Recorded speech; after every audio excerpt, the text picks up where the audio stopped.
Terpantas, terkini dan sahih. Bila-bila masa, di mana jua. Berita di jari. Subscribe YouTube Buletin TV3. Buletin 1.32 September bersama saya Nur Jamalina Muhammad Jamali. Tajuk utama tengah hari ini.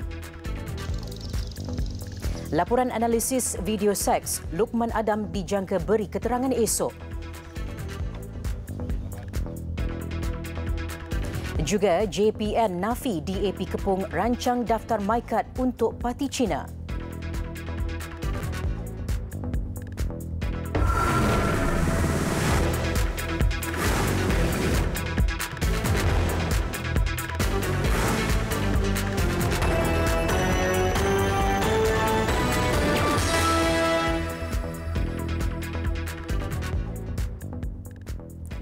Assalamualaikum dan salam sejahtera.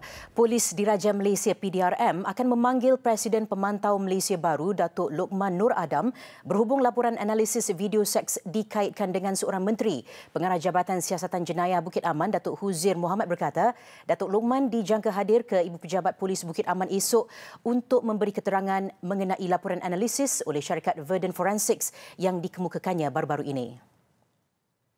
Siasatan dibuat mengikut Seksyen 377B dan Seksyen 292 Kanun Kesiksaan serta Seksyen 233 Akta Komunikasi dan Multimedia 1998. Kertas siasatan kes sudah dirujuk kepada Jabatan Peguam Negara. Sementara laporan analisis itu sudah dihantar ke Cyber Security Malaysia untuk diteliti. Menurut laman web Verdant Forensics, syarikat berpangkalan di Birmingham, United Kingdom itu menjalankan analisis forensik dalam bidang multimedia dan peranti mudah alih bagi kes jenayah, sivil serta sektor swasta. Berdasarkan laporan ringkas Verdant Forensics, klip video itu adalah tulen dan dua individu terbabit didapati sama dengan gambar mereka.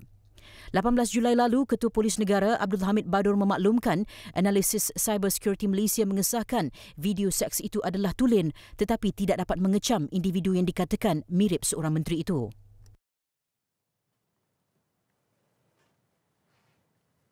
Baik, kerajaan sedia meneliti cadangan menaikkan had umur bersara pekerja daripada 60 kepada 65 tahun seperti di beberapa negara maju. Pada masa sama, Menteri Sumber Manusia M. Kulasegaran berkata, kerajaan turut mencadangkan pemberian allowance kos sara hidup kola bulanan sebanyak RM500 kepada pekerja menerusi bajet 2020.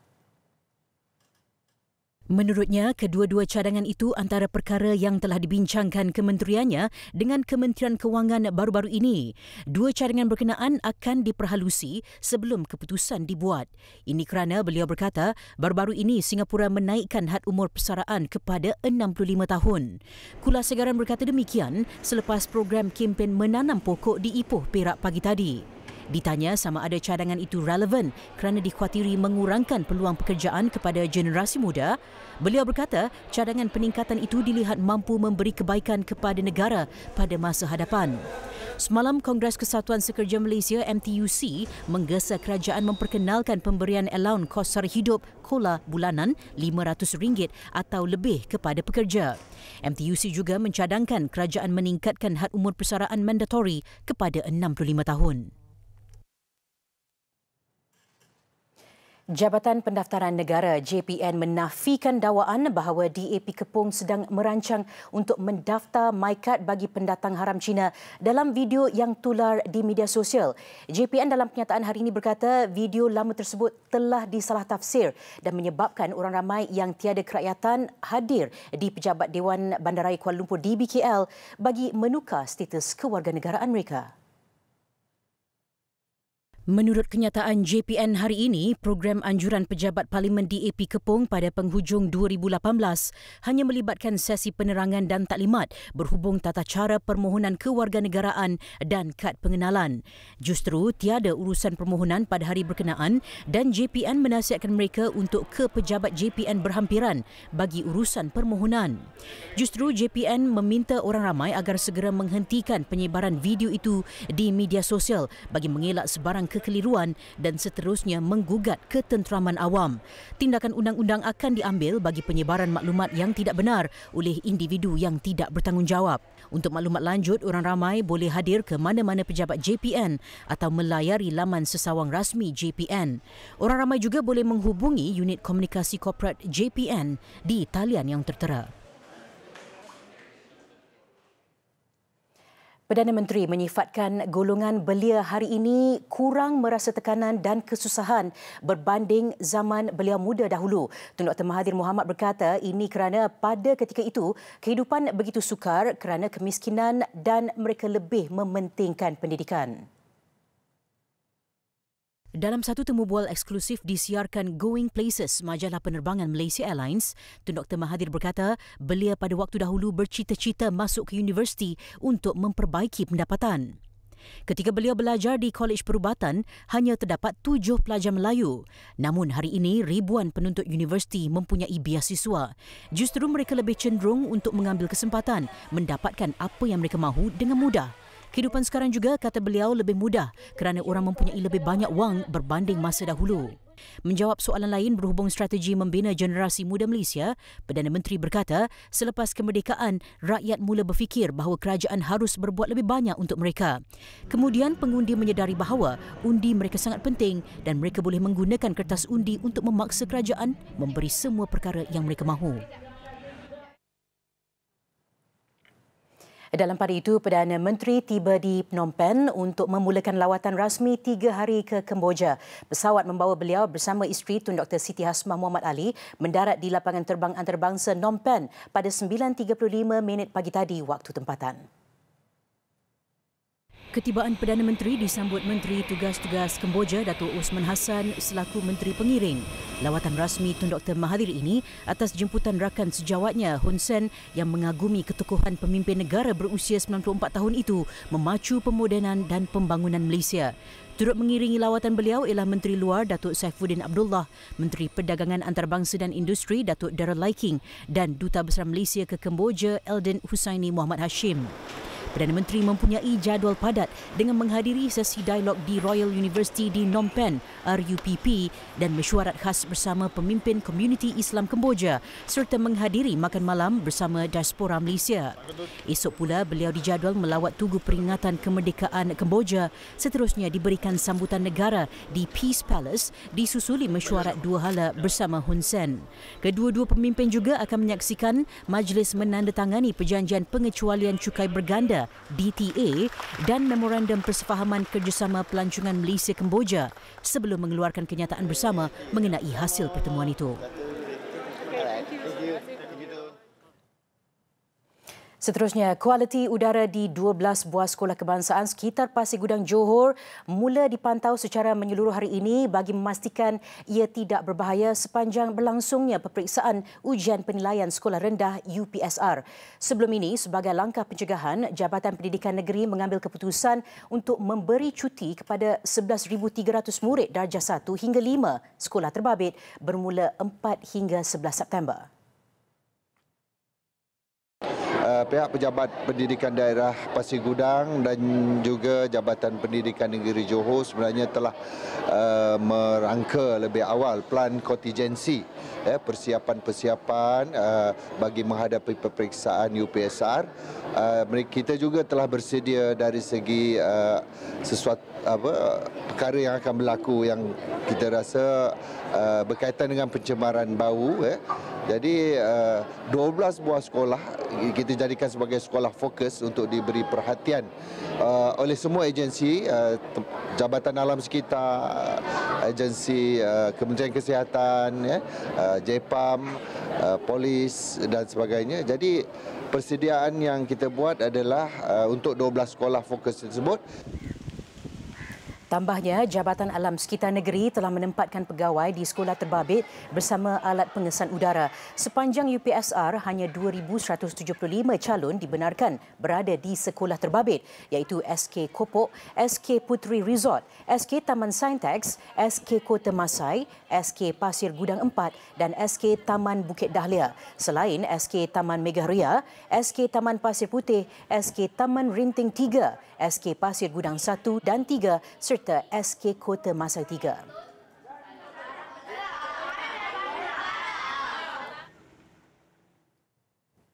Sebuah kilang memproses kelapa kelas C di Jalan Tok Elong di Bukit Mertajam, Pulau Pinang terbakar hampir 80% awal pagi tadi. Jurucakap Jabatan Bomba dan Penyelamat Malaysia Pulau Pinang berkata, kejadian berlaku kira-kira jam 3.30 pagi membabitkan sebuah kilang berkeluasan kira-kira 929 meter persegi. Operasi pemadaman disertai 14 anggota dan penyelia dari Balai Bomba dan Penyelamat Penanti serta Bukit Mertajam. Api dapat dikawal pada jam 3.53 pagi sebelum dipadamkan sepenuhnya. Kebakaran tidak mengakibatkan sebarang kecederaan atau kemalangan jiwa. Punca kejadian dan jumlah kerugian masih dalam siasatan.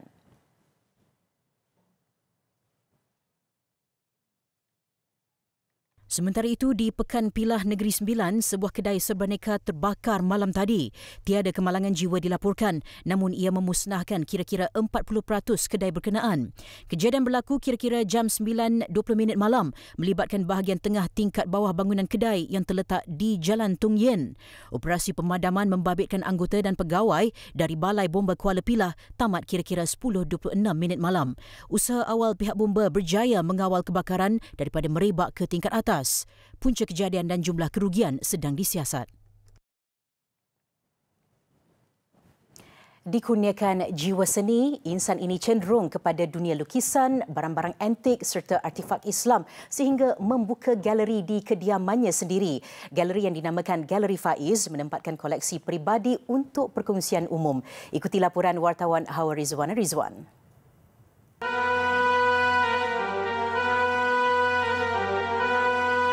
Galeri Faiz dimiliki Faisal Mat Hashim, 59 tahun. Koleksi dimiliki beliau termasuklah buku terkecil di dunia antara Al-Quran yang terbesar, pedang yang tertera kalimah ayat Al-Quran, buku kaedah perubatan Ibnu Sina dan artifak zaman kegemilangan Islam. Menurut Faisal, koleksinya hasil perantauan di seluruh dunia itu mempunyai cerita tersendiri. Antara koleksi paling bermakna buat beliau ialah Al-Quran tulisan tangan ini yang berasal dari Turki. Saya ada jumpa dengan Imam Muhyi yang masa tu jadi imam besar Masjid Shah Alam.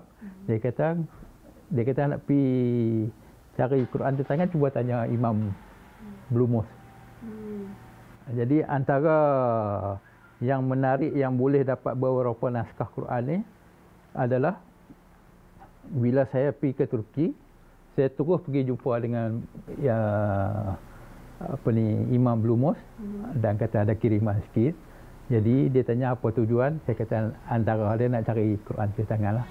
Koleksi unik beliau yang lain termasuk buku paling kecil dan Al-Quran kecil dan kebanyakannya dibeli di pameran buku antarabangsa.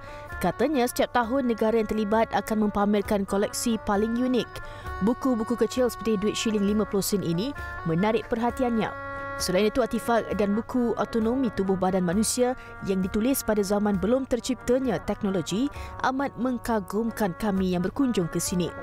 Ini merupakan pelan asal Masjid Ayu Sofia dan juga Masjid Biru, dan seperti anda dapat lihat, garisan dan strukturnya begitu jelas sekali dan menggambarkan betapa bertamadun masyarakat Islam sejak zaman dahulu.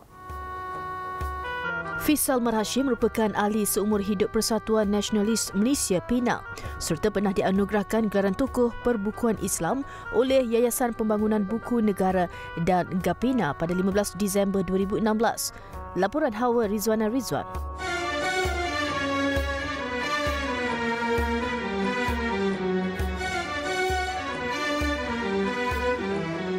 Besar impaknya. Tular selepas hasilnya. Pantas menampilkan prosiding ini secara dalam keuangan maya. Berita di jari.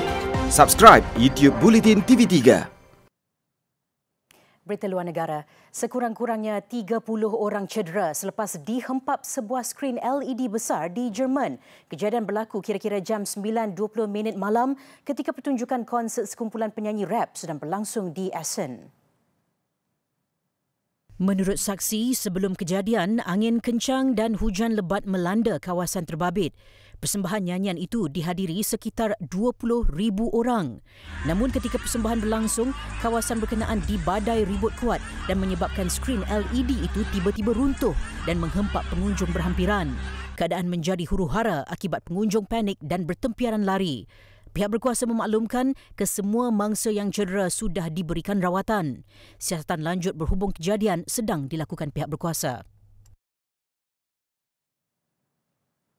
Di Mali, seramai 15 orang terbunuh selepas sebuah bangunan 3 tingkat yang sedang dalam pembinaan runtuh awal pagi tadi.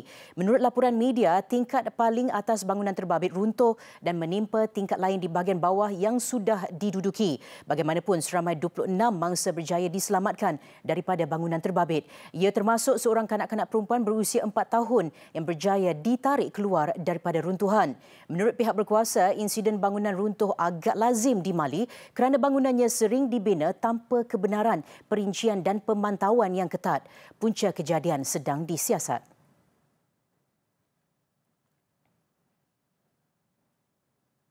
Satu gempa bumi kuat berukuran 6.2 pada skala Richter melanda rantau Kepulauan Fiji. Gegaran berlaku jam 11.54 malam semalam. Jabatan Meteorologi Malaysia dalam satu kenyataan memaklumkan gempa dengan kedalaman 608 km itu berlaku pada jarak 408 km tenggara dari Laut Kala, Fiji. Bagaimanapun, gempa itu tidak membawa ancaman tsunami kepada Malaysia. Besar impaknya. Tular selepas hasilnya. Pantas menampilkan prosiding ini secara dalam keuangan maya. Berita di jari. Subscribe YouTube Bulletin TV3. Berita sukan, 2 perlawanan Liga Perdana Inggeris berlangsung semalam bagi melengkapkan aksi keempat musim baru 2019-2020. Everton yang terlebih dahulu melayan kunjungan Wolves di Goodison Park berjaya mengutip 3 mata penuh selepas mencatat kemenangan 3-2. Sementara Arsenal dan Tottenham Hotspur sekadar berkongsi 1 mata selepas terikat 2-2.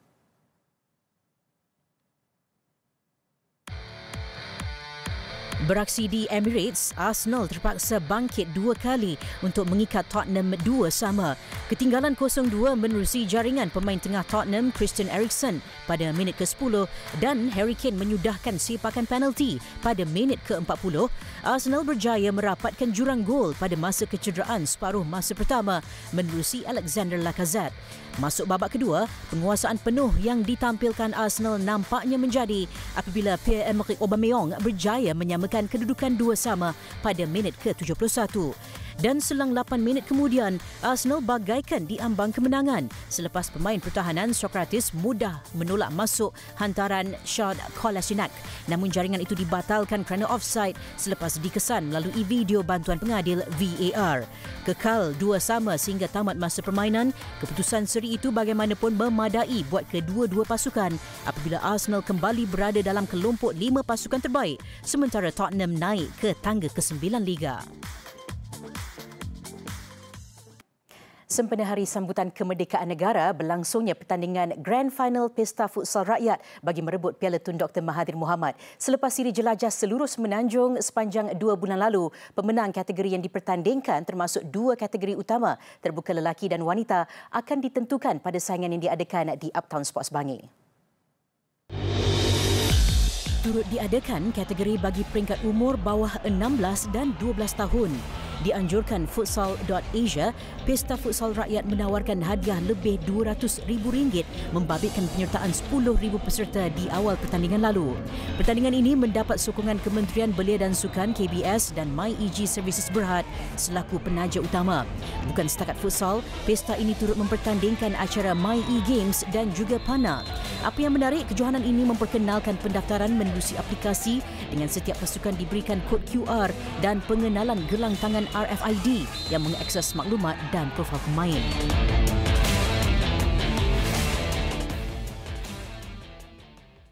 Sekian paparan Buletin 1.30. Mengakhirinya, saksikan ketelitian hasil seni lukisan mini di atas butiran biji labu oleh seorang pelukis di Turki. Saya Nur Jamalina Muhammad Jamali. Salam hormat dan Assalamualaikum.